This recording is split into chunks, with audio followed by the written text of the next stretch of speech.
Today is a special episode of the Glucose Glow Up Show because we are celebrating 1,000 downloads on the podcast. And honestly, I didn't even think we would get to 10, so this is really cool. I'm a little behind. We're August 2025 at the time of recording, and side note, it feels like fall here already in Wisconsin, so I'm a little bundled up for this show. But sometime in June, we did hit the 1,000 download mark, so it's been a crazy summer for me, a little different. So I realized, wow, we hit 1,000, and I think we should do something really fun because this has just been a really fun project for me, and I'm so grateful that you listen and you download and you tune in and share and just be a part of this journey with me. I thought it would be really fun to do like a best of episode. So I'm going to be pulling together some of the most downloaded episodes, sharing some highlights, and just sort of reflecting on what resonated with you and adding in maybe some thoughts or things that maybe have changed since I recorded those episodes. So consider this your quick start guide to all things Glucose Glow Up and the Glucose Glow Up Show. So let's get into it.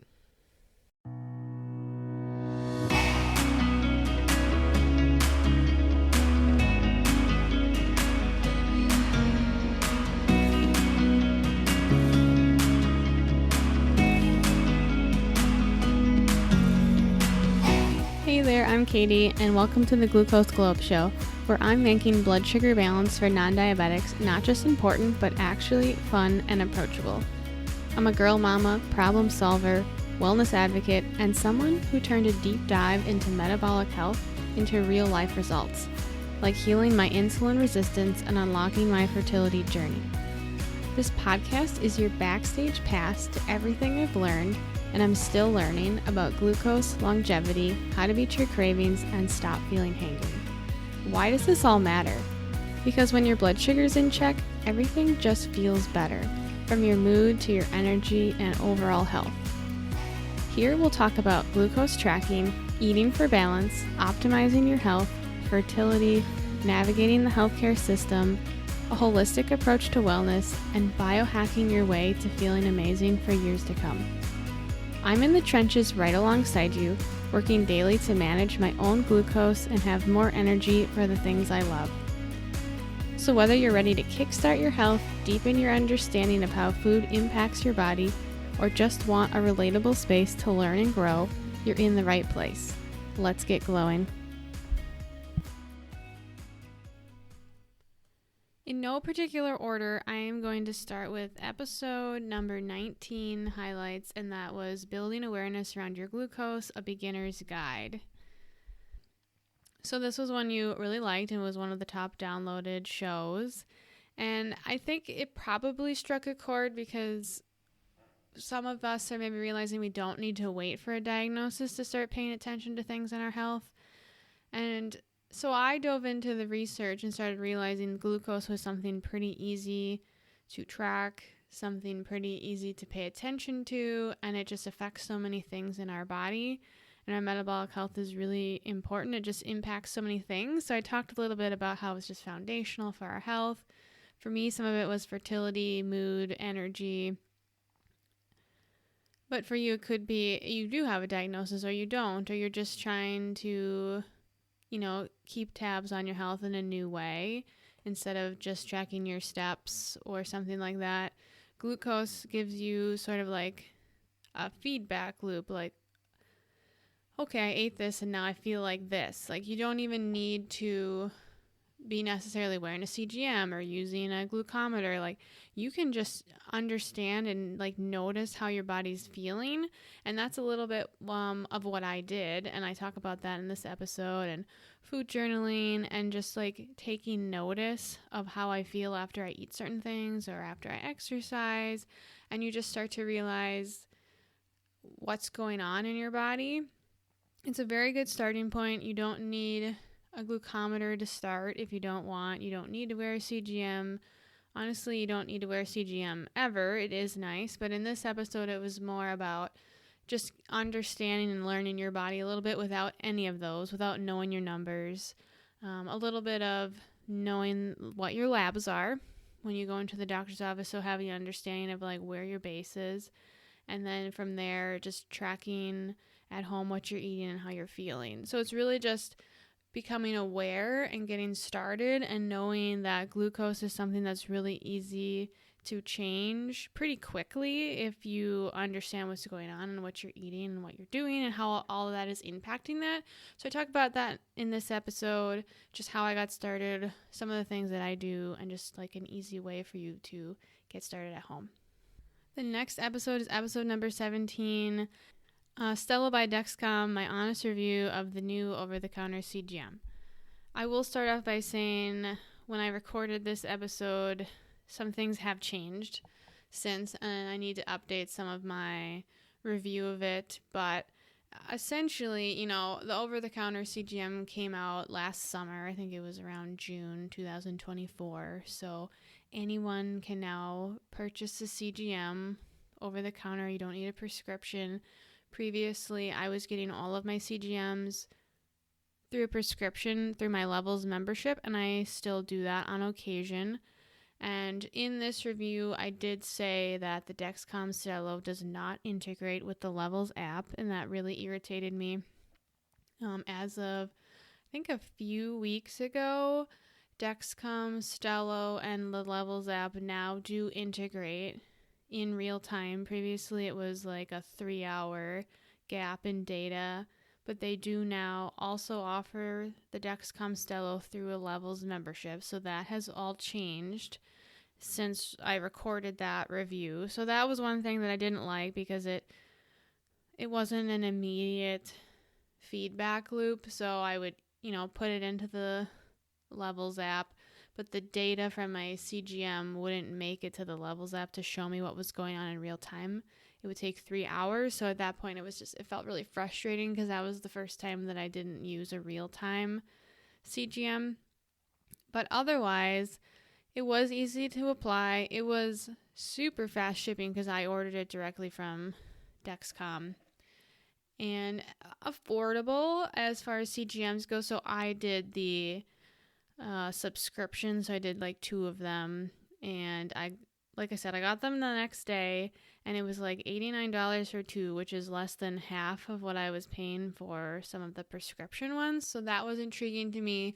But there were some things in there, and if you can go and take a listen. But I felt like this was a very entry-level CGM.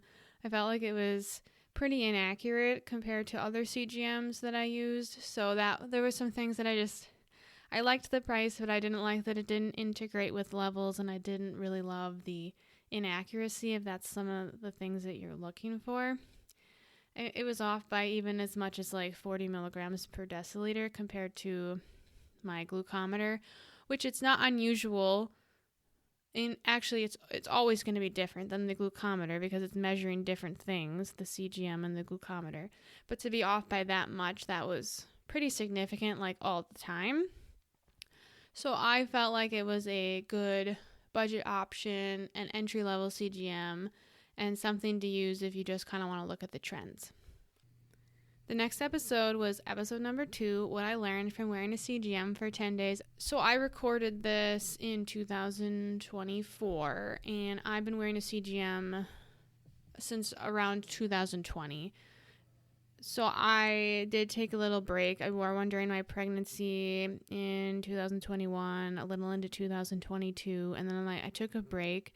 Mostly, I had a newborn at home. My whole life changed, so it wasn't something that I felt like I needed. I was just in a different space. I was trying to focus on my home life.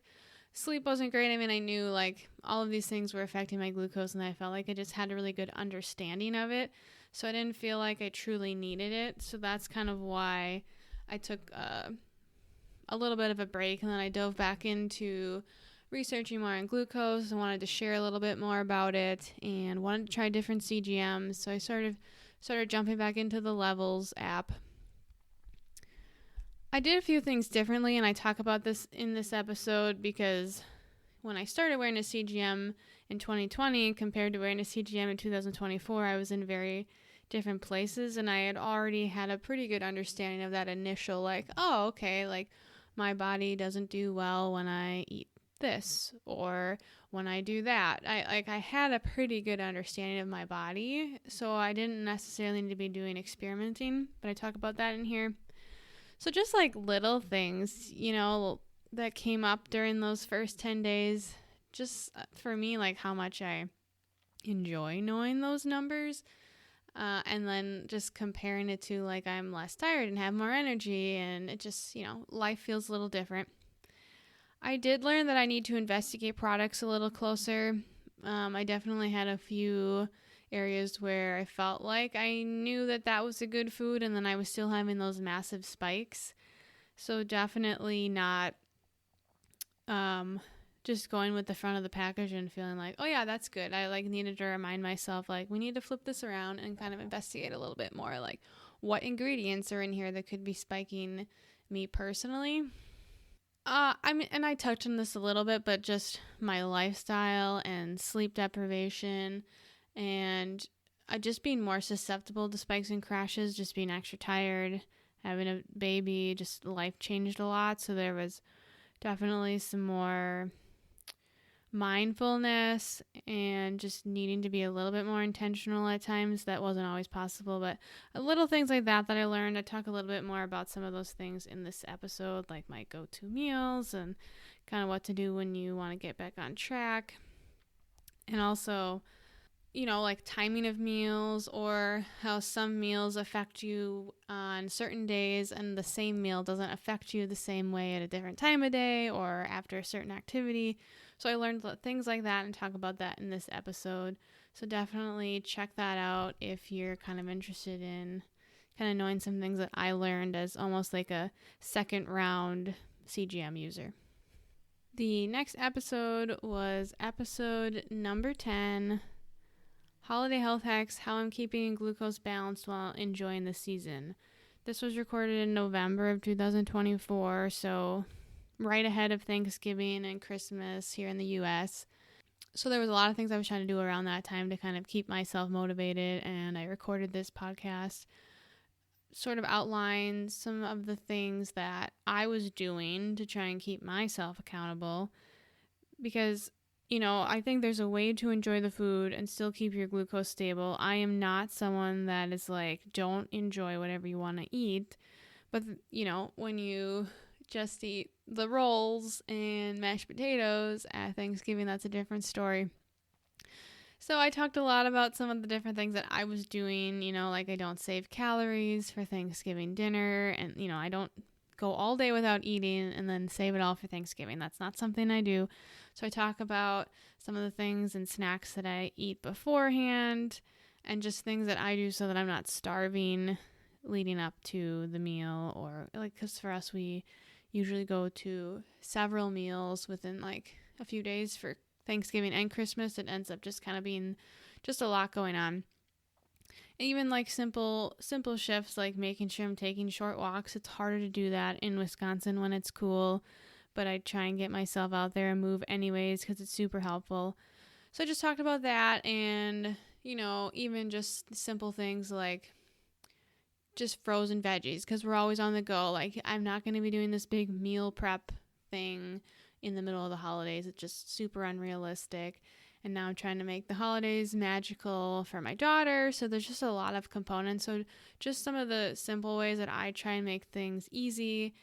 And for me, like, I don't like to completely like slow down on all of my health and fitness goals. So some of the things that I was doing to keep myself going in a time when it's super easy to pull back.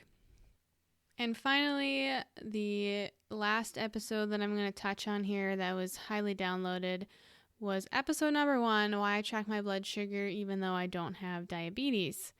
This is probably pretty intriguing to a lot of people. Why would a healthy, fit individual be tracking their glucose? That's just for people that have diabetes and high blood sugar issues.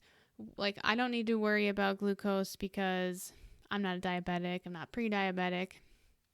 And through my research, I've learned that that's not true. Like, we should care about it, but I think it's been stigmatized to be like, whoa, that's weird. Like, I don't, that's just for people with diabetes, and that's not true. Like, we all need to care about our glucose. It affects a lot of things in our body, and our metabolic health is just so important.